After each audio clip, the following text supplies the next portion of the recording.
The well blocking step also creates lithology proportion curves for each well. These are displayed in the map view as shown on the left. Activating the map view also activates the Facies trend modeling icon.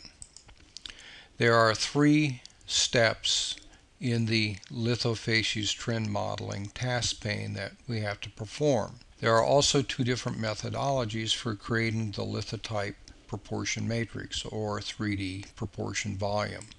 There's the calibration method, which uses the seismic data against the lithology information at the wells.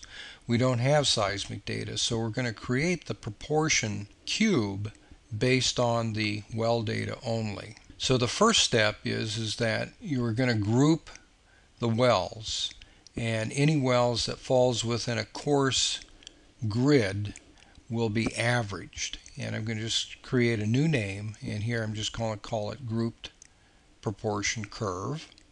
Hit the group, and that will create a new curve. So let's take a look at interval 4, and you can see the lithotypes for each new group curve, and so we're looking at the vertical distribution of the lithologies. Here notice that it's almost all shale at the base, and then we get some of the tidal channel near the top. The next step is that we could perform some smoothing on those curves to smooth out some of the statistics, and then finally we'll create the lithotype proportion map using one of 2 methodologies, either a linear model Kriging, or we could do an inverse distance. In this case I chose linear model Kriging. For each of the intervals I used an anisotropy ratio of 3:1, so the major axis is 3 times as long as the minor axis, and the major axis has an orientation of minus 20 degrees. Once the proportion matrix is created, before that I give it a new name, and we see the proportion map. So the data is mapped to every cell on the grid. So I have a proportion map and a probability of each lithology for each cell in the grid. Up here in this display I'm showing the probability of the channel sands in interval number 1. So red means that 100% of the time I have that lithology going into the yellows, greens, and finally into the blue, that I'm getting into lower and lower probabilities of actually seeing the channel sand. This information now is going to be used as the background trend in the Facies modeling, which is the next step in the workflow. Now that the background trend has been created for the Facies modeling, let's activate the Facies modeling and simulation icon to do the actual Facies modeling. So I'm going to pick up my lithotype proportion curve and my blocked well data and the associated grid. In this case I'm showing interval 4. And there are really 2 different ways that you can do the modeling. In this case here we're using pluri-Gaussian simulation, and there's actually sequential indicator simulation and truncated simulation. So in this case I've already set up the Facies rules, and I'm just going to open up the custom rule designer so that you can see that part of the workflow. In this case I've set up certain Facies rules. This is my shale, this is my shore face, this is the lower delta, and this is the tidal channels. Notice that the tidal channels are controlled by this variogram model, and I'm using a cubic model. The other 3 lithotypes are controlled by this model over here. This is an unconditional simulation showing the results of those lithologies. Now if I change the scales on the lithologies, I can check the results and see the impact on the simulation. I can also do conditional simulations. If I'm happy with my model parameters, I simply save it and then close the panel and come back to the main Facies modeling panel. I would do this for all 4 intervals, and then I would go into the Facies simulation and select the appropriate variograms for each interval, tell it how many realizations to create or how many facies models to create, and then run the model. And the result might look something like this. So in this case here, I've actually created a cross-sectional model of the lithologies as a precursor. I didn't show you that step, but that's something that we can also do in Earth modeling, is create cross-sectional models. And I'm going to show that model. So I'm going to select the appropriate subset over here and the appropriate color bar and show you a cross-sectional model of the lithologies. Okay, so that's shown in the cube view up here. I actually will show you the full model.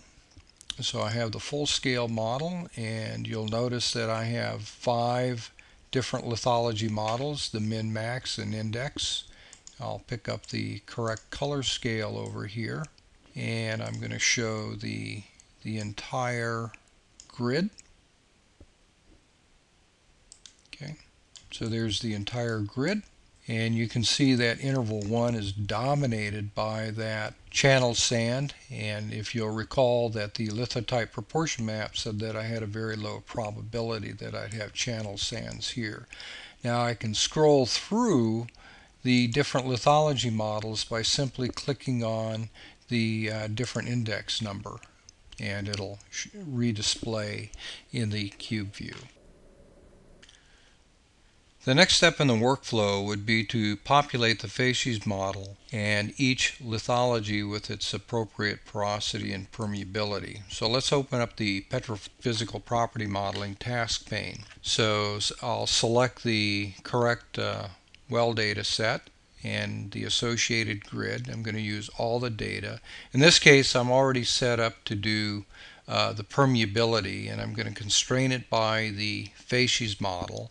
And in this case here, I'm going to use all 5 lithology models. Now I've already set up the parameterization for this, and you can see over here that I'm showing each lithology for each interval and the method that I'm going to populate the porosity, permeability in this case. Now I'm also going to use the porosity model as a co-located property for some of the different lithologies in the different intervals, because there's a good relationship. And I'll show you the cross plot here for the channel sand in interval 1 of the porosity against the permeability, and you can see that there's a very high correlation.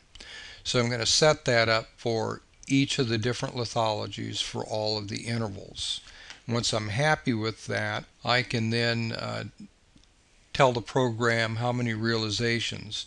Notice that the number of realizations here is grayed out because I ran 50 porosity models, and I'm going to use the porosity as a co-located property, so I'm going to also create 50 permeability models for each of the 5 lithology models. So I'm going to actually end up with not only 5 lithology models, but 250 porosity models and 250 permeability models.